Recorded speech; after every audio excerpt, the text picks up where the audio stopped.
Hello students, आप सभी बच्चों का हमारे चैनल पर बहुत बहुत स्वागत है। अगर आप हमारे चैनल पर नए आए हैं तो बच्चों चैनल को लाइक करें, सब्सक्राइब करें और शेयर जरूर करें। तो चलिए स्टार्ट करते हैं। आज क्लास 7th का चैप्टर नंबर 1 आपका बुक है। बुक का नाम है सामाजिक एवं राजनीतिक जीवन। ठीक है बच्चों, तो चलिए इसको स्टार्ट करते हैं, उसको समझते हैं कि इस चैप्टर में क्या दे रखा है। तो चैप्टर का नाम दे रखा है समानता। ठीक है बच्चों, चैप्टर नाम क्या दे रखा है? समानता नाम दे रखा है। इसको पढ़ते हैं, समानता होता क्या है, इसको पढ़ना स्टार्ट करते हैं। देखो यहाँ लिखा है भारतीय लोकतंत्र में समानता। ठीक है बच्चों, लोकतंत्र क्या होता है? तो लोकतंत्र का मतलब मैं बता देता हूँ। एक ऐसा जगह जहाँ पर जनता जो है अपने राजा को खुद चुनती है।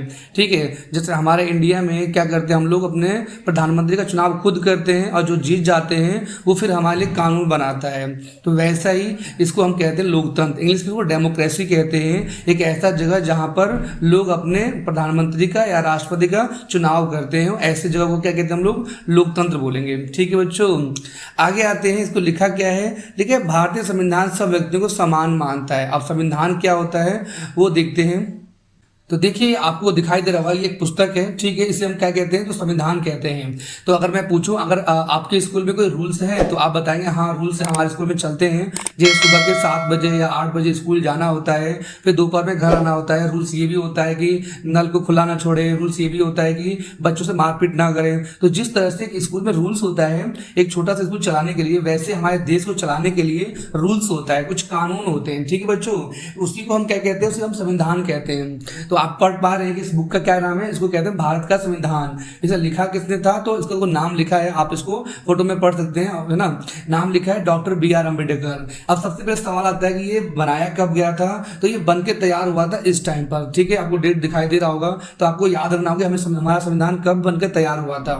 ठीक है, अब जैसे कि अगर आप अपनी कॉपी में देखेंगे तो अपनी कॉपी में क्वेश्चन नंबर 1 लिखते हैं, क्वेश्चन नंबर 2 लिखते हैं, क्वेश्चन नंबर 3 लिखते हैं। इसी तरीके से हमारे संविधान में भी कुछ रूल्स लिखे हुए हैं। ठीक है, जिस टाइम ये बनाया गया था, है ना, इस टाइम ही बनाया गया था, तो इस टाइम पर कितने रूल्स लिखे गए थे तो आप इस फोटो में देख सकते हैं। देखो यहाँ पर दिखाई दे रहा होगा, 1 से लेकर, कहाँ से? तो 1 से लेकर कुछ इस तरह से रूल्स लिखे गए थे, इस तरह से नीचे तक रूल्स लिखे गए थे।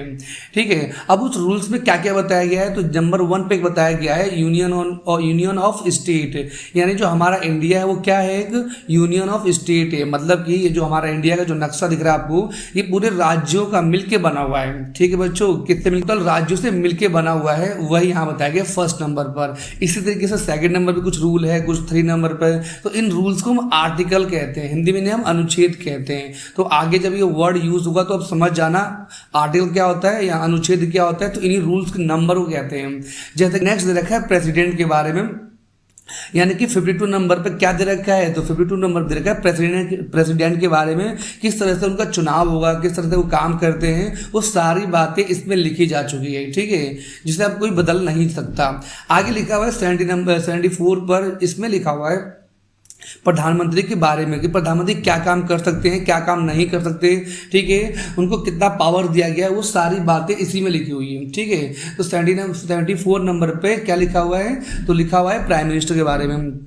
ठीक है, अब देखो आप लोग के बारे में क्या लिखा हुआ है? तो आप लोग के बारे में ये लिखा हुआ है कि जब आप लोग 18, ठीक है, 18 का हो जाएंगे तो आप क्या कर सकते हैं? आप लोग वोट डाल सकते हैं। ठीक है बच्चों, आप लोग वोट डालते हो। यहाँ पर लिखा भी है, क्या लिखा है? Right to vote. ठीक है, यानी कि जब आप 18 साल के हो जाएंगे तो आपको पूरा अधिकार दिया जाएगा वोट डालने के लिए। ठीक है, तो इसी तरीके से ये हमारा संविधान है जो कि बनाया गया था इस टाइम पर।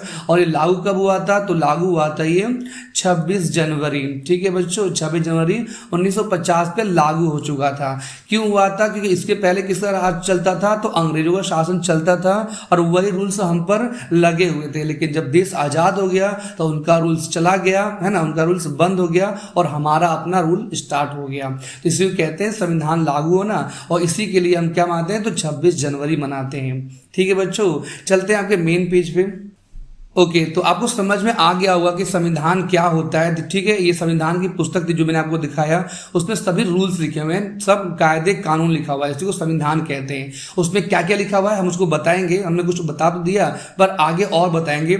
आगे लिखा है इसका अर्थ यह है कि देश के व्यक्ति, चाहे वो पुरुष हो, चाहे वो स्त्री हो, या किसी भी जाति के हो, किसी भी धर्म के हो, किसी भी शैक्षिक और आर्थिक पृष्ठभूमि से हो। शैक्षिक मतलब होता है चाहे वो कितना भी पढ़ा लिखा क्यों ना हो, है ना, चाहे वो कितना भी अमीर क्यों ना हो, ठीक है, सभी संबंध रखते हो, सब समान माने जाएंगे। ठीक है बच्चों, हमारे इंडिया में क्या होता है, अगर कोई भिखारी है कोई एक और कोई बहुत बड़ा अमीर आदमी है, तो दोनों अगर वोट डालने जाते हैं तो दोनों की वैल्यू क्या होती है, बराबर होती है। ठीक है, क्या कहा मैंने, दोनों की वैल्यू बराबर होती है, चाहे वो अमीर हो चाहे वो गरीब हो, चाहे वो लड़का हो लड़की हो, कोई भी हो, 18 साल से बड़ा है और वो अगर मान लो उसके पैर नहीं है, हाथ नहीं है, वो तो ना वो अपाहिज है, अपाहिज मतलब दिव्यांग है, उसके बाद भी वो हमारे देश में एक समान ही माना जाएगा। ठीक है बच्चों, आशा करता हूँ समझ में आ रहा होगा। चलिए आगे चलते हैं। लेकिन इसके बाद भी हम यह कह नहीं सकते कि असमानता खत्म हो गई है। अब जैसे कि हमारे लोकतंत्र, हमारे संविधान में लिखा जा चुका है कि सब लोग बराबर है। क्या आपको लगता है कि यहाँ पर अभी असमानता खत्म नहीं हुई है? असमानता आज भी है। ठीक है, अब मैं आपको फोटो दिखाता हूँ। देखिए यहाँ पर ये किसी फिल्म का है ना, किस फिल्म का है तो नीचे यहाँ पर लिखा हुआ है, आप पढ़ सकते हैं ये किस फिल्म का है। तो ये फिल्म है दीवार। ठीक है, ये दीवार फिल्म का है, जिसमें अमिताभ बच्चन सर जो हैं वो मेन लीड में होते हैं, मेन हीरो होते हैं। तो वही यहाँ पर दिखाया गया है। देखो ये दो बच्चे जो है ना, ये दो बच्चे क्या कर रहे हैं, तो बूट पॉलिश यानी यहाँ पर शूज इनकी पॉलिश कर रहे होते हैं। ठीक है, ये पॉलिश करवा कर ये क्या करते हैं दोनों लोग, तो ये दोनों लोग ना सिक्के को फेंक देते हैं, इसके सामने फेंक देते हैं। तो ये जो बच्चे होते हैं वो कहते हैं, यहाँ बच्चा जो है खड़ा होकर कहता है कि साहब आपने मुझे कब पैसे जो फेंक के दिए तो हमें ये अच्छा नहीं लगा, कृपया करके हाथ में दें, क्योंकि हम भिखारी नहीं हैं। ठीक है बच्चों, तो ये कहना चाहते हैं कि मैं भी एक इंसान हूँ और हम सब बराबर हैं, इसलिए पैसे इनको हाथ में दिया जाए। तो ये इस बात को समझता है। ठीक है, और ये कहता है कि हाँ ये बात सही कह रहा है, तो इसको बाद में इसको हाथ में दिया जाता है। ठीक है, तो वो इसको हाथ में पैसे या सिक्के दे रहा है ये आदमी, वही यहाँ बताया गया है। इसको पढ़ लेते हैं। लेकिन 1975 में बनी दीवार फिल्म में जूते पॉलिश करने वाला एक लड़का फेंक कर गए पैसे को उठाने से इनकार कर देता है। वो मानता है कि उसके काम की गरिमा है, गरिमा मतलब इज्जत है, जो काम कर रहा है उसकी कोई इज्जत है, उसे भुगतान आदर के साथ किया जाना चाहिए, यानी उसको जो पैसा जो मिल रहा है वो इज्जत से उसको मिलना चाहिए, इस तरीके से फेंके हुए पैसे वो नहीं लेगा। ठीक है बच्चों, तो वही यहाँ पर बताया गया है कि आज भी हमारे देश में क्या है, तो असमानता खत्म नहीं हुई है। आज भी अगर आप गाँव में जाओगे तो पानी पीने के लिए आपको घर का गिलास नहीं दिया जाता, घर के बाहर रखा जाता है, और भी यहाँ पर भेदभाव किया जाता है। ठीक है, शहरों में तो देखा जाए तो भेदभाव या असमानता बिल्कुल ख़त्म सी हो गई है, लेकिन आज भी हमारे ग्रामीण इलाकों में ये देखी जा सकती है। लिखा है यह खत्म नहीं हुई है, लेकिन फिर भी कम से कम भारतीय संविधान में सब शक्तियों की समानता के सिद्धांत को मान्य किया गया है। यानी हमारे संविधान की पुस्तक, ठीक है, आपने संविधान की पुस्तक देखा था, तो उस पुस्तक में क्या है कि ये बताया गया है कि सभी लोगों को बराबर का हक दिया जाएगा या समानता दी जाएगी। जहाँ पहले भेदभाव और दुर्व्यवहार से लोगों की रक्षा के लिए कोई कानून नहीं था, है ना, क्योंकि हमारे देश में अंग्रेज थे तो उनका कोई अपना कानून नहीं था। वो लोग हमारे साथ दुर्व्यवहार यानी गलत तरीके से हमारे साथ व्यवहार करते थे, हमें मारते थे, हमें टैक्स लिया जाता था। ठीक है, वही होता है कि कोई कानून नहीं था। अब अनेक कानून लोगों के सम्मान यानी इज्जत और उनके साथ समानता के व्यवहार को सुनिश्चित करने के लिए मौजूद हैं। ठीक है, तो क्या बताया गया है, समानता का व्यवहार सुनिश्चित यानी कि हम लोग समान हो, उसके लिए क्या किया गया है, तो नए नए कानून नए नए चीज़ें को लागू कर दिया गया है इंडिया के अंदर। आगे आते हैं, लेकिन समानता को स्थापित करने के लिए संविधान में जो प्रावधान दिए हैं, प्रावधान मतलब जो हल दिया गया है, उनमें से कुछ निम्नलिखित है। यानी कि संविधान में क्या क्या हल दिए गए हैं हमारे समानता को लाने के लिए। तो पहला दे रखा है, प्रथम कानून की दृष्टि में हर व्यक्ति समान है। ठीक है बच्चों, यानी कानून के नजरिए में हर व्यक्ति समान है, कोई भी यहाँ पर ऊंचा बड़ा अमीर कोई भी नहीं है। ठीक है, कोई भी लड़का लड़की कोई भेदभाव नहीं किया जाएगा। आपने कोर्ट में कभी ये देखा होगा, इस तरह से ये मूर्ति दिखाया गया है, मूर्ति में ये दिखाया गया है कि ये अपने आंखों पर पट्टी बांधती हैं। इसका मतलब ये होता है कि इनके लिए ये जो न्याय के तराजू है, जो न्याय देते हैं जज, इनके लिए सभी व्यक्ति बराबर है। ये नहीं देखेंगे कि कोई व्यक्ति अमीर है गरीब नहीं। इनका मतलब ये होता है कि ये बिना देखे जो सच्चाई है उसको देखे हुए तब जाके वो फैसला लेते हैं। ठीक है बच्चों, इनकी पट्टी बांधने का राज यही है कि ये अमीर गरीब नहीं देखते, गरीब लड़का लड़की या किसी भी प्रकार का ये भेदभाव नहीं देखते, इसलिए ये पट्टी पहनाई गई है। ठीक है, आगे आते हैं तो वही यहाँ बताया गया हर व्यक्ति समान है। ठीक है, चाहे वो बहुत बड़े अंबानी हो या बहुत छोटे गरीब आदमी भिखारी भी क्यों ना हो, पूरे इंडिया में उसकी भी इज्जत होती है, ठीक है, वही बताया गया है। देखिए इसका तात्पर्य यह है कि हर व्यक्ति को देश के राष्ट्रपति से लेकर कांता जैसी घरेलू काम की नौकरी करने वाली महिला तक, यानी कि हमारे देश के चाहे राष्ट्रपति क्यों ना हो या काम करने वाली महिला जो नौकरानी कहते हैं ना उनको, वो सभी को एक जैसे कानून को पालन करना है, ठीक है। यानी तुम समझ पा रहे हो, हमारे पूरे इंडिया में सबसे बड़ा पद होता है राष्ट्रपति का, ठीक है, इनसे बड़ा पद कोई भी नहीं होता। लेकिन ये बोला गया है कि ये और जो जो घर के काम करने वाले जो भी होंगे ना, तो उन सभी को, जितने भी सब लोग हैं यहाँ पर, सभी को एक जैसे कानून को पालन करना आवश्यक है। तो ये फर्स्ट दे रखा था। दूसरा क्या दे रखा है? दूसरा दे रखा है किसी भी व्यक्ति के साथ उसके धर्म, जाति, वंश, जन्म स्थान और उसके स्त्री या पुरुष होने के आधार पर भेदभाव नहीं किया जा सकता, ठीक है। तो मैं बता देता हूँ धर्म के हिसाब से कैसे। तो अगर आप हिंदू हैं, चाहे मुस्लिम हैं, सिख धर्म, ईसाई धर्म है ना, पारसी धर्म, किसी भी धर्म से हो, आपके साथ कोई भी भेदभाव नहीं किया जा सकता। और अगर भेदभाव किया जा रहा है तो आप उन पर केस भी फाइल हो सकता है, ठीक है। आगे आते हैं जाति। आप किसी भी जाति के हो, ठीक है, आप किसी भी जाति के हो, आपके साथ कोई भी भेदभाव अब नहीं हो सकता। पहले तो होता था जब अंग्रेज हमारे देश में, तब अंग्रेज वही फूट डालो और शासन किया करने की नीति अपनाते थे, पर अब हमारे देश में ऐसा कुछ भी नहीं है। वंश के आधार पर, वंश मतलब कि तुम्हारा वंश कैसा है, ठीक है, गरीबों वाला है, अमीरों वाला वंश है, इस तरह का वंश है, उस आधार पर कोई भी भेदभाव नहीं किया जाएगा। जन्म स्थान मतलब होता है कि अगर आप किसी भी पुराने एरिया से आते हो, चाहे ऐसे पिछड़े एरिया से आते हो, वहां पर उसके हिसाब से कोई भी भेदभाव नहीं किया जाएगा। आप साउथ इंडिया से आते हो, वेस्ट इंडिया से, किसी भी इंडिया से आओ, आपको किसी के साथ भी भेदभाव नहीं किया जा सकता, ठीक है। उसके स्त्री या पुरुष होने से आधार पर भी भेदभाव नहीं किया जाता। अगर आप स्त्री हो, पुरुष हो या कोई भी लिंग है आपका, तो उसके आधार पर कोई भी आपके साथ भेदभाव नहीं कर सकता। ये दूसरा बताया गया है। तीसरा क्या बताया गया? तो तीसरे में ये बताया गया है कि हर व्यक्ति सार्वजनिक स्थानों पर जा सकता है। अब सार्वजनिक स्थान क्या होता है? तो देखो, सार्वजनिक स्थान वो स्थान होता है जो सबके लिए बनाया गया हो। क्या हो? सबके लिए बनाया गया हो। जैसे कि यहाँ पर वो दे रखा है जिसमें खेल के मैदान हो गया, या कोई प्लेग्राउंड हो गया, या होटल हो गया, है ना, या दुकानें हो गई, बाजार हो गया, मेट्रो हो गया, पार्क हो गया, या कोई भी ऐसा जगह जो सबके लिए बनाया गया है, वहां पर आपको नहीं रुका जा सकता, ठीक है। तो वही यहाँ बताया गया कि सभी लोग वहां पर जा सकते हैं, पर ध्यान देना वो सार्वजनिक होना चाहिए। अगर किसी का अपना प्राइवेट है तो आप उसमें नहीं जा सकते, प्राइवेट है तो वो तो उन्हीं का होगा, ठीक है, प्राइवेट में कोई भी नहीं था। लेकिन सरकारी यहाँ पे स्टार्टिंग में बोला था ना सार्वजनिक, ठीक है, तो यहाँ पर लिखा है सार्वजनिक। सार्वजनिक होता है जो सबके लिए होता है, जैसे खेल का मैदान सबका होता है, होटल, दुकान, बाजार, मेट्रो, पार्क, ये सारी चीजें सबके लिए होती है, ठीक है बच्चों। आप सब लिखा है सब लोग सार्वजनिक, यानी कि सब सार्वजनिक मतलब इन जगहों पर जा सकते हैं, है ना। उसके अलावा क्या क्या बताया गया है? कुओं, सड़कों और नहाने के घाटों का उपयोग कर सकते हैं। कुओं का इस्तेमाल आप कर सकते हो, सड़कों का इस्तेमाल, आपको सड़क पे चलने से कोई मना नहीं कर सकते, आप सड़क पे क्यों चल रहे हो, या नहाने का घाट जहाँ पर लोग नहाते हैं नदी किनारे, उसका उपयोग कर सकते हो। और चौथा क्या बताया गया है? चौथा ये बताया गया है कि अस्पृश्यता का उन्मूलन कर दिया गया। अस्पृश्यता मतलब छुआछूत का यहाँ पर उन्मूलन कर दिया गया है, ठीक है बच्चों, वही है ये। आगे बताया गया शासन ने संविधान द्वारा मान्य किए गए समानता के अधिकार को दो तरह से लागू किया है। तो शासन का मतलब क्या होता है? सरकार, है ना, जो अभी शासन कर रही है सरकार, उन्होंने चाहे पहले से जो भी करते आ रही है, तो उन्होंने हमारे देश में इस समानता के अधिकार को किस तरह से लागू किया है?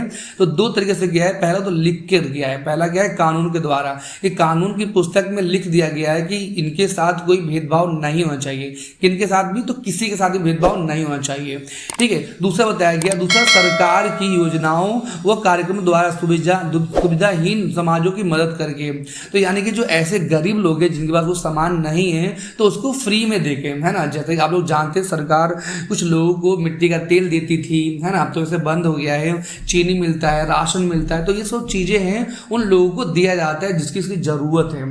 तो इसके द्वारा सरकार ने इसको अधिकार को लागू कर रखा है, ठीक है बच्चों। पहला क्या था? तो तो पहला है कानून के द्वारा, ये लिखा कानून द्वारा, और दूसरा क्या है तो योजनाओं और कार्यक्रमों द्वारा सुविधाहीन समाजों की मदद करके। ठीक है, दो तरीकों से सरकार ने लागू कर रखा है। लेकिन भारत में ऐसे कानून हैं जो व्यक्ति के समान व्यवहार प्राप्त करने के अधिकार की रक्षा करते हैं। तो हमारे देश में ऐसे कानून बनाए गए हैं। ठीक है, आगे लिखा है कानून के साथ साथ सरकार ने उन समुदायों जिनके साथ सैकड़ों वर्षों तक असमानता का व्यवहार हुआ है उनका जीवन सुधारने के लिए अनेक कार्यक्रम और योजनाएं लागू की गई हैं। तो इसका मतलब क्या है, मैं इसका मतलब बता देता हूं। देखो यहाँ पर एक वर्ड लिखा है सैकड़ों वर्षों तक। ठीक है, सैकड़ों वर्षों तक दे रखा है। तो इसका मतलब है कि हमारा जब देश आजाद नहीं था तो उस टाइम पर अंग्रेजों ने उन लोगों के साथ, जिन लोगों के साथ यहाँ पर बदतमीजी किया था या असमानता दिया था, उनको सुधारने के लिए हमारे देश के जो नेता लोग थे, ठीक है, इस तरह से नेता जो लोग थे, इन्होंने इनको काफ़ी छूट दे रखा है, काफ़ी कार्यक्रम बना रखा है। मैं आपको इसको बताने की कोशिश करता हूँ कि हमारे देश की सरकार ने क्या क्या कर रखा है। तो चलिए मैं बता देता हूँ कि हमारे देश के नेताओं ने क्या कर रखा है, किस तरह से रूल्स बनाए हैं ताकि लोग जो पिछड़े हो गए थे, जिस जमाने में अंग्रेज हमारे देश में रहा करते थे, उनको दिक्कतें होती थी। तो बताता हूँ। देखिए हमारे देश में कुछ कैटेगरी जनरल में होती है, कुछ ओबीसी में होती है, कुछ एससी में होती है, कुछ एसटी में होती है और कुछ माइनॉरिटी में होती है। ठीक है, यहाँ पर मैं लेता हूँ माइनॉरिटी। ठीक है, माइनॉरिटी को कहते हैं अल्पसंख्यक। क्या कहते हैं इसको? अल्पसंख्यक।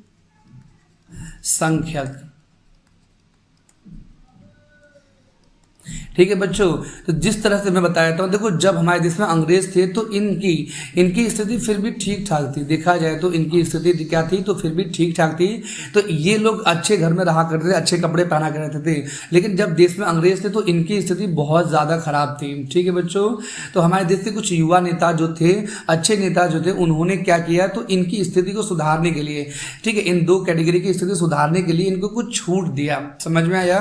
तो इनको कुछ छूट दिया कि ये अगर कम नंबर भी लाते हैं, अगर एग्जाम में कोई नंबर कम लाते हैं तो इनको पास कर दिया जाता है। मैं आपको एग्जांपल लिख देता हूँ। ठीक है, एग्जांपल से आप ज़्यादा समझ में आएंगे, आपको समझ में ज़्यादा आएगा। अब जैसे कि एग्जांपल है कि आपको एग्जाम में 100 नंबर का पेपर आता है। ठीक है, तो 100 में से आपको लाना पड़ेगा 90 नंबर। अगर आप जनरल कैटेगरी से हैं तो 90 नंबर लाना पड़ेगा। और अगर आप अल्पसंख्यक कैटेगरी से हो, ठीक है, ओबीसी होता है अदर बैकवर्ड क्लासेस। ठीक है, ये किसमें होते हैं, तो बहुत पिछड़े होते हैं, या दूसरी भाषा में माइनॉरिटी बोलते हैं या अल्पसंख्यक। अब सवाल है कि माइनॉरिटी और अल्पसंख्यक कौन होते हैं, तो मैं बता देता हूँ। हमारे देश में और भी कैटेगरी हैं, और भी धर्म हैं जो बहुत कम है, जैसे मुस्लिम हो गए। ठीक है, मुस्लिम इसी में आते हैं।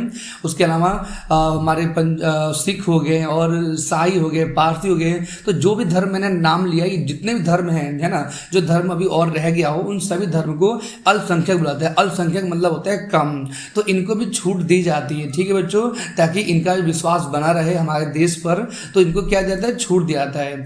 ठीक है, तो इसको मैं लेके चलता हूँ। मान लीजिए ये 86 नंबर है, तो 86 नंबर पर इनको पास कर दिया जाएगा। और एससी में क्या होता है, तो एससी में आपको दिया जाएगा 60 और 55। ठीक है बच्चों, क्या है कि मैं बताता हूँ, एससी वो है जिन्हें दलित बोला जाता है। ठीक है, किसी जमाने में बोला जाता है मतलब कि ऐसे जाति जो नीची हैं, ठीक है, नीचा माना जाता है, उनको एससी बोलते हैं। ठीक है, और एसटी किसे बोला जाता है, बेसिकली एसटी वो जनजातियां हैं जो जंगलों में कभी निवास क्या करती थी। आज सोचते पूरे जंगल कट गए हैं, लेकिन जो जंगलों में निवास करते थे उन्हें हम क्या कहते हैं, एसटी बोलते हैं।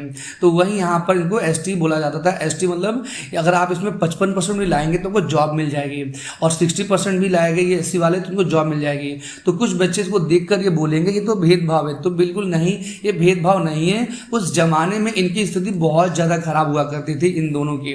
तो इनकी स्थिति को सुधारने के लिए ये पहल लिया गया है कि इनको और आगे बढ़ाया जाए, और ये हुआ भी। देश में लोगों की इनकी जो प्रॉब्लम्स थी वो कम हुई है, जॉब इनको लगने से वो बहुत ज़्यादा फायदा हुआ है। ठीक है, तो यही सब इसको लेकर सरकार ने किया है ताकि ये लोग और आगे बढ़ पाएँ। तो आशा करता है कुछ समझ में आया होगा। इस टॉपिक को मेरा उद्देश्य ये है कि आप समझ पाएँ कि किस तरह से हमारे देश में लोगों को आगे लाने के लिए हमारी स्कीम या योजनाएं लागू की गई है।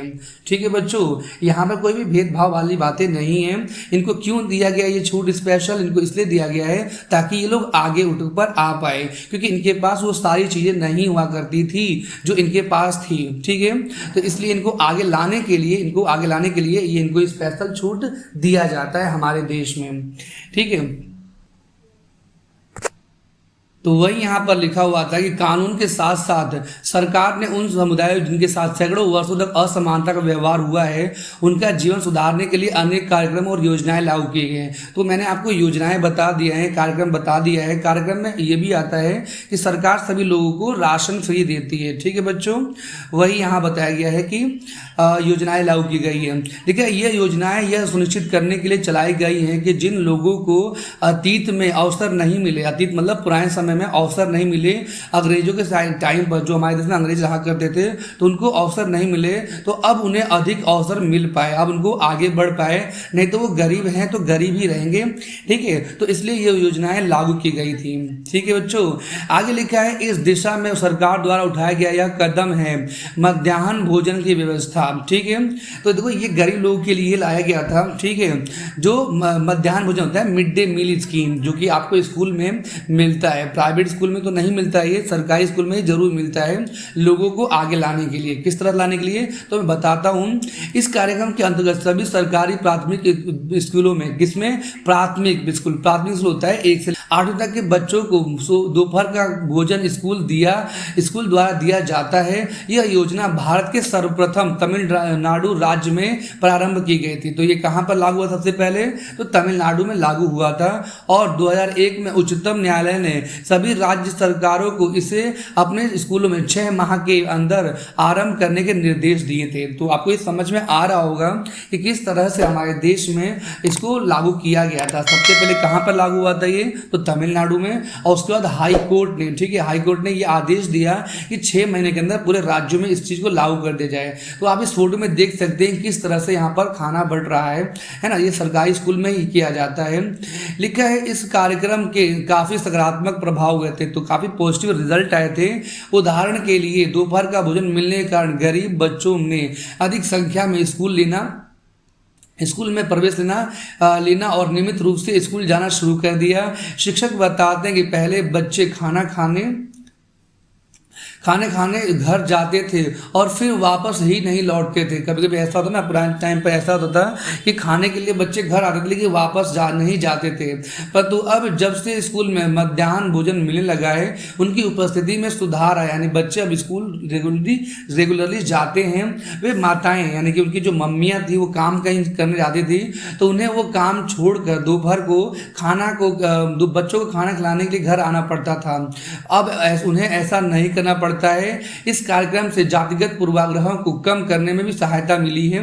ठीक है, जातिगत होता है कि जाति के हिसाब से यहाँ पर जो भेदभाव होते थे वो अब कम हो रहा है, क्योंकि स्कूल में सभी जातियों के बच्चे साथ साथ भोजन करते हैं। तो अब कोई भेदभाव नहीं होगा, चाहे वो ऊंची जाति का हो, चाहे वो नीची जाति का हो, किसी भी जाति का हो, किसी भी धर्म का हो, हिंदू हो, मुस्लिम है, कोई भी हो, उन सभी को खाना मिलेगा और सभी बच्चे बराबरी बैठकर खाएंगे, है ना। तो इससे क्या होगा कि उनके अंदर भेदभाव नहीं होगा और जब वो बड़े होंगे तो देश के लिए आगे कुछ काम करेंगे। देखिए, कुछ स्थानों पर तो भोजन पकाने के लिए दलित महिलाओं को रखा गया है। तो वो दलित का मैंने बताया था नीची जात की महिलाओं। ठीक है, अब ऐसा नहीं है कि अगर कोई नीची जात का है तो काम अच्छा नहीं करेगा, है ना। काम तो सब अच्छा ही करेंगे, चाहे वो नीची जात का हो चाहे वो ऊंची जात का हो। ठीक है बच्चों, तो वही यहाँ बताया गया है कि नीची जात के लोग, जो पुराने जमाने में जो अंग्रेज जब थे तो नीची जात के लोगों के साथ भेदभाव किया जाता, उनको मारा पीटा था, उनसे गंदगी उठवाया जाता था। पर अब ये ऐसा नहीं होगा, अब सब लोग बराबर हैं। वही बताया गया कि दलित महिलाओं को रखा गया है, काम पर रखा गया है ताकि उनको पैसा मिले, पैसे मिलेंगे तो थोड़े अमीर बनेंगे तो उनको लाइफस्टाइल थोड़ा बदलेगा। ठीक है, लिखे मध्याह्न यानी कि दोपहर का भोजन कार्यक्रम ने निर्धन विद्यार्थियों को भूख मिटाने से भी सहायता की है, जो प्राय खाली पेट स्कूल आते हैं और इस कारण पढ़ाई पर ध्यान केंद्रित नहीं कर पाते हैं। तो स्कूल में अब मिलने लगा है। पहले क्या होता कि पहले बच्चे लोग पढ़ाई पर ध्यान नहीं दे पाते थे, तो इस कारण से अब बच्चे पढ़ाई पर ध्यान दे पाते हैं और अपने जीवन में आगे बढ़ रहे हैं। आगे लिखा हुआ है मध्याह्न भोजन कार्यक्रम क्या है, क्या आप इस कार्यक्रम के 3 लाभ बता सकते हैं? आपके विचार से कार्यक्रम किस प्रकार की समानता को बढ़ावा दे सकता है? ठीक है, तो इसका आंसर आपको दिखाई दे रहा होगा, है ना। इसको आपने नोट कॉपी में कर लेंगे और अपने टीचर को दिखा देंगे। ठीक है, इस क्वेश्चन को आप याद भी कर लेंगे क्योंकि ये क्वेश्चन आपके एग्जाम में आ सकता है। आगे लिखा है आपके क्षेत्र में लागू की गई किसी एक सरकारी योजना के बारे में पता लगाइए। इस योजना से क्या किया जाता है या किसके लाभ के लिए बनाई गई है, तो आपको देख सकते हैं अपने एरिया में। ठीक है बच्चों, आगे लिखा है यद्यपि शासकीय कार्यक्रम, शासकीय ना शासक के द्वारा जो कार्यक्रम चलाए गए हैं अवसरों की समानता बढ़ाने में महत्वपूर्ण भूमिका निभा रहे हैं। तो जो भी कार्यक्रम मैंने आपको दिखाया था उस कार्यक्रम द्वारा भले ही लोग अब आगे आ रहे हैं, लोग पढ़ाई पर ध्यान दे रहे हैं, ठीक है, कि तो अभी भी बहुत कुछ की आवश्यकता है। मध्याह्न भोजन कार्यक्रम ने निर्धन बच्चों को स्कूल में प्रवेश और उपस्थिति तो बढ़ा दी है, यानी कि स्कूल की खाना जो मिल रहा है इसमें बच्चे अब आ तो रहे हैं, लेकिन फिर भी इस देश में वे स्कूल जहां अमीरों के बच्चे जाते हैं उन स्कूलों से बहुत अलग है। ठीक है, प्राइवेट स्कूल से और सरकारी स्कूल में दोनों में अंतर है, वही बता रहे हैं। जहां गरीबों के बच्चे पढ़ते हैं, आज भी देश के कई स्कूल है जिसमें ओम प्रकाश वाल्मीकि जैसे दलित बच्चों के साथ भेदभाव और असमानता किया जाता है। अब सवाल है कि ओम प्रकाश वाल्मीकि कौन है? ठीक है, तो ओम प्रकाश वाल्मीकि हमारे देश के एक व्यक्ति थे, उनके साथ बहुत ज्यादा भेदभाव हुआ था। इस फोटो में देख सकते हैं यहाँ पर को भेदभाव किया जा रहा है। सब बच्चे यहाँ पर बैठे हुए हैं डेस्क पर ये बच्चा कहाँ बैठा है? तो देखो यहाँ बैठा है, ये नीचे बैठा, जमीन में बैठा, तो ये इसका भेदभाव हो रहा है। ठीक है, तो इसी को एक असमानता भी कहते हैं। उसके अलावा देखो ये हमारे ओम प्रकाश वाल्मीकि जी हैं। ठीक है, इन्होंने जब ये बड़े हो गए थे तो इन्होंने अपनी कहानी लिखी थी। इनकी कहानी का नाम था जूठन। ठीक है बच्चों, पेपर में 1 नंबर में आ जाता है। तो इनकी बुक का क्या नाम था? तो इनकी बुक का नाम था जूठन। और ये कौन है? तो ओम प्रकाश वाल्मीकि जी हैं।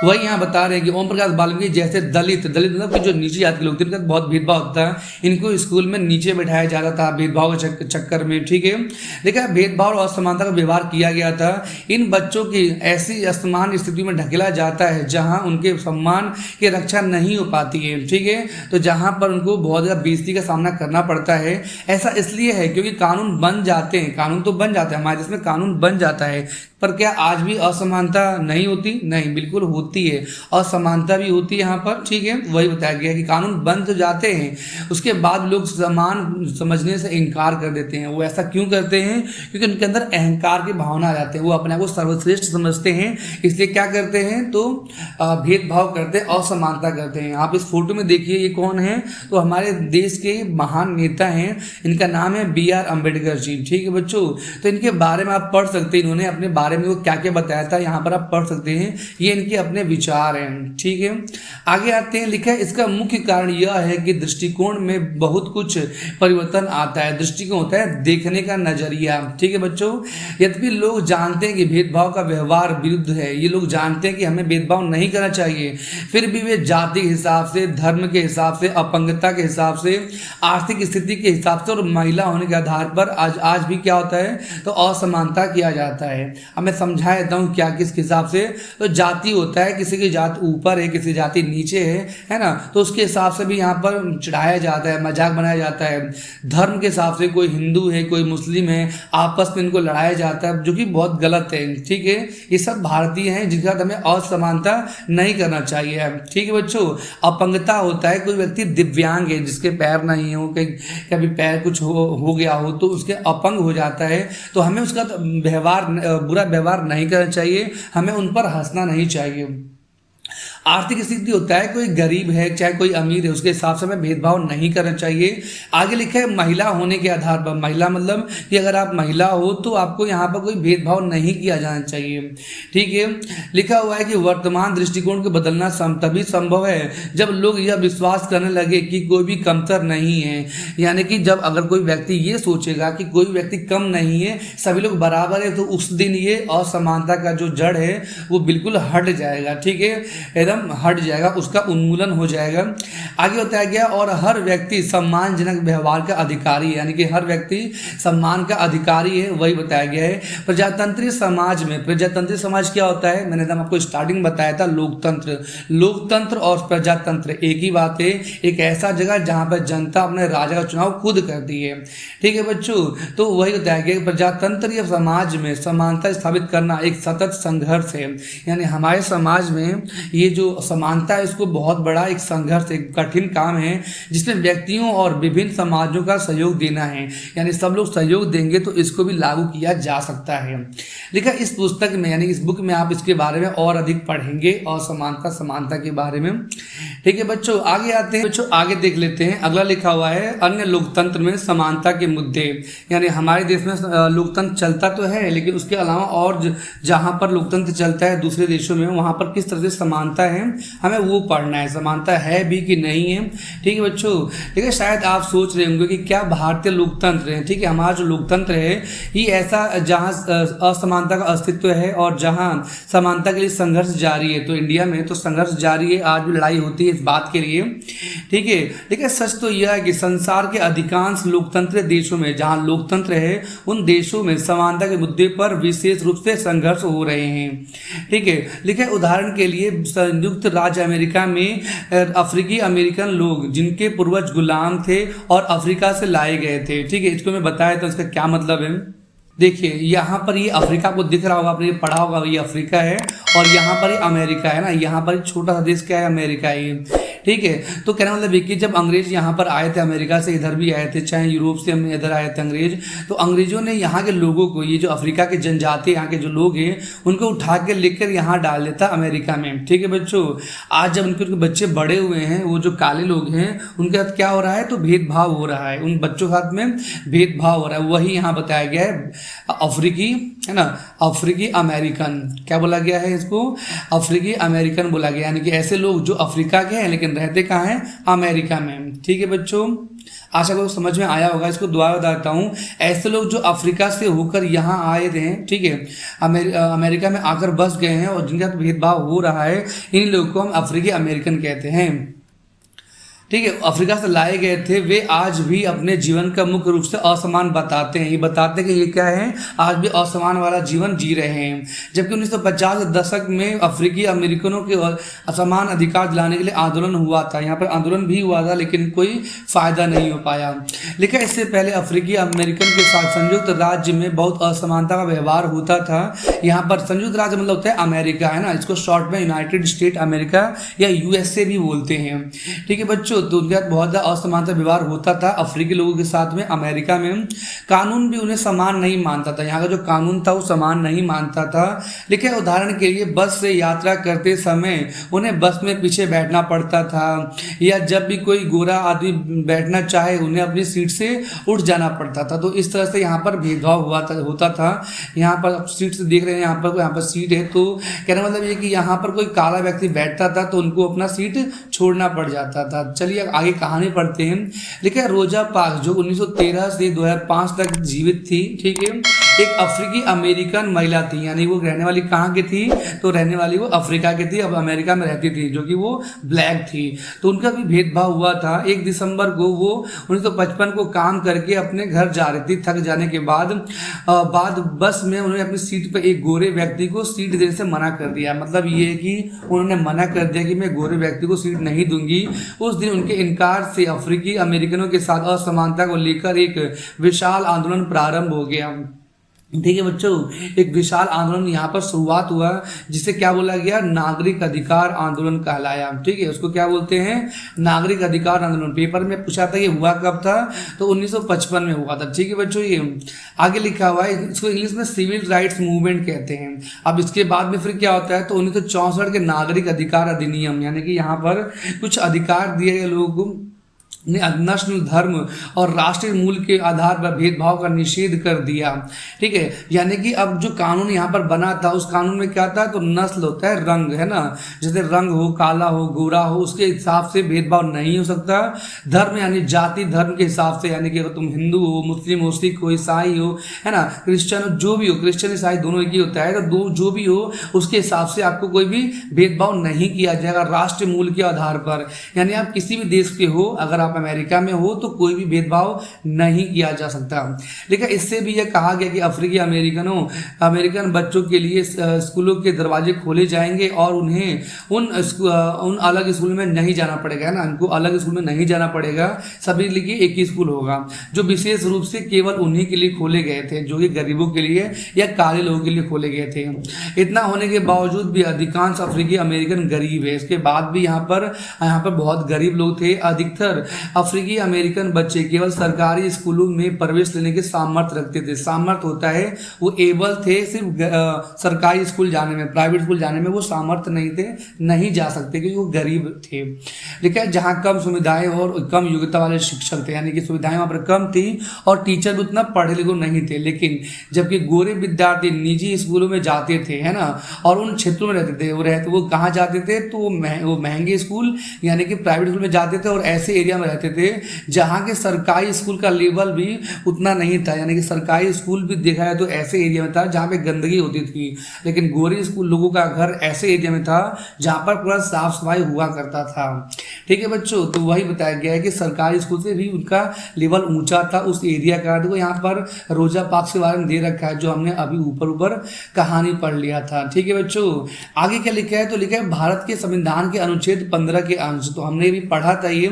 इसमें क्या क्या हमने पढ़ा था, उस शुरुआत में तो मैंने बताया था अनुच्छेद के बारे में। ठीक बच्चों, अनुच्छेद क्या होता है, तो अनुच्छेद हमारे संविधान में, इस पुस्तक में पूरी बातें लिखी हुई है जो मैंने आपको बताया था, 1 से लेकर 395 तक लिखा गया था। आप तो बढ़ गया है। ठीक है, तो अनुच्छेद नंबर 15 में क्या बोला गया है, तो धर्म, मूल वंश, जाति या लिंग के आधार पर कोई भेद नहीं होगा। ठीक है, तो क्या कहा नहीं होगा, तो राज्य किसी नागरिक के विरुद्ध केवल धर्म, मूल वंश, जाति, धर्म इनके आधार पर कोई भी भेदभाव नहीं कर सकता है। दूसरा बोला गया कोई नागरिक केवल धर्म, मूल वंश और जाति, लिंग स्थान के स्थान पर कोई भी भेदभाव नहीं होगा। कहाँ नहीं होगा, तो दुकानों पर, सार्वजनिक भोजनालय में, भोजन होता है होटलों में, जहाँ रेस्टोरेंट जहाँ पर लोग खाते हैं, होटलों में, सार्वजनिक मनोरंजन के स्थानों पर कोई भेदभाव नहीं किया जा सकता। लिखा है पूर्णता या भाग्यता यानी पूरा या कम राजनिधि से पोषित और साधारण जनता के प्रयोग से के लिए समर्पित कुओं, तालाबों, स्नान घाटों, सड़कों और सार्वजनिक समागम के स्थानों पर उपयोग। तो मतलब ये कि जो भी सरकारी जगह है जो सबके लिए है, वहां पर कोई भी वहां पर किसी को मना नहीं किया जा सकता, वही यहाँ बताया गया है। अगला टॉपिक क्या दे रखा है, तो अगला टॉपिक दे रखा है लोकतंत्र की चुनौती। ठीक है बच्चों, तो आपको नेक्स्ट टॉपिक लिखा है लोकतंत्र की चुनौती। लिखा है किसी भी देश को पूरी तरह से लोकतंत्रीय नहीं कहा जा सकता। आप आने वाली क्लासेस में पढ़ेंगे कि कोई भी देश जैसे पाकिस्तान हो गया, चाइना हो गया, वो पूरी तरीके से क्या है, लोकतंत्र नहीं है। पाकिस्तान और चाइना अपने आपको क्या बताते हैं, लोकतंत्र बताते हैं, पर वो है नहीं। ठीक है, वो सब आप आगे क्लास में पढ़ोगे। लिखा है हमेशा ऐसे ही समुदाय और व्यक्ति होते हैं जो लोकतंत्र को नए अर्थ देते हैं। आने वाले समय में हर व्यक्ति अपने हिसाब से लोकतंत्र को बताता है और अधिक से अधिक समानता लाने के नए नए सवाल उठाते हैं। ठीक है बच्चों, यानी इंडिया में किस तरह से समानता और ठीक से लाया जाए कि सब कोई भी भेदभाव ना हो, ये यहाँ पर चलता रहता है। इसके केंद्र में हर संघर्ष है जो सब व्यक्तियों का समानता और सम्मान दिलाने का पक्षधर है। यानी कि लड़ाई जिस बात से भी हो, मेन मुद्दा यहाँ पर होता है कि समानता एक दूसरे को होनी चाहिए। ठीक है बच्चों, देखा इस पुस्तक में आप पढ़ेंगे किस तरह से समानता का प्रश्न भारतीय लोकतंत्र में हमारे दैनिक जीवन के विभिन्न पहलुओं को प्रभावित करता है। ठीक है, किस तरह से प्रभावित करता है आप आने वाले चैप्टरों में पढ़ेंगे। इन पाठों को पढ़ते हुए विचार कीजिए कि क्या सब व्यक्तियों की समानता और उनके आत्माधिकार, आत्मसम्मान को ऊंचा रखने के स्वीकार कर रहे हैं या नहीं। तो आपको ये पढ़ना होगा, आपको समझना होगा कि आज के टाइम पर लोग एक दूसरे की समानता का इज्जत करते हैं या नहीं। ठीक है बच्चों, आगे आते हैं। तो आगे यहाँ पर कुछ टर्म्स दे रखा है, आपको ये पता होना चाहिए। देखो यहाँ पर लिखा है सार्वभौमिक वयस्क मताधिकार। इसका मतलब क्या होता है? देखो इसका मतलब यही होता है कि कोई व्यक्ति अगर 18 साल से बड़ा हो चुका है तो वो वोट डालने का उसका अधिकार है। ठीक है, आपके पेपर में अगर आता है कि सार्वभौमिक वयस्क मताधिकार होता क्या है, तो आपको पूरा यहाँ से लेकर ये आंसर बताना पड़ेगा, चाहे वो किसी भी समाज से हो, चाहे वो किसी भी आर्थिक बैकग्राउंड से हो, यानी कि गरीब हो या अमीर हो, उसको वोट डालने का अधिकार दिया गया है। आगे लिखा है गरिमा। गरिमा क्या होता है? तो इज्जत, यानी कि यहाँ पर बताया गया कि सभी हमारे संविधान में सबकी इज्जत बराबर दी गई है, कोई भी किसी से कम नहीं है। और आगे देखो लिखा है संविधान। संविधान के बारे में मैंने आपको बताया था स्टार्टिंग में ही, ये एक प्रकार का हमारा पवित्र पुस्तक होता है। ठीक है, हमारी तो पवित्र ही है, क्योंकि इसमें क्या लिखा है? तो हमारे देश के लिए नियम और अधिनियम, ठीक है, इसमें दिया गया है। आगे लिखा है नागरिक अधिकार आंदोलन। तो आपको ये पता होगा कि 1950 दशक में, ठीक है, अमेरिका में ये स्टार्ट हुआ था। किस लिए स्टार्ट हुआ था? ताकि यहाँ के लोगों को सभी प्रकार की समानता मिल पाए। ठीक है बच्चों, तो चैप्टर आपका यहीं पर खत्म होता है। किसी प्रकार का डाउट है तो आप हमसे कमेंट्स में पूछ सकते हैं। ठीक है, बाकी इतना ही, आज के लिए इतना ही। और किसी प्रकार का डाउट है तो कमेंट करके आप पूछ सकते हैं। धन्यवाद।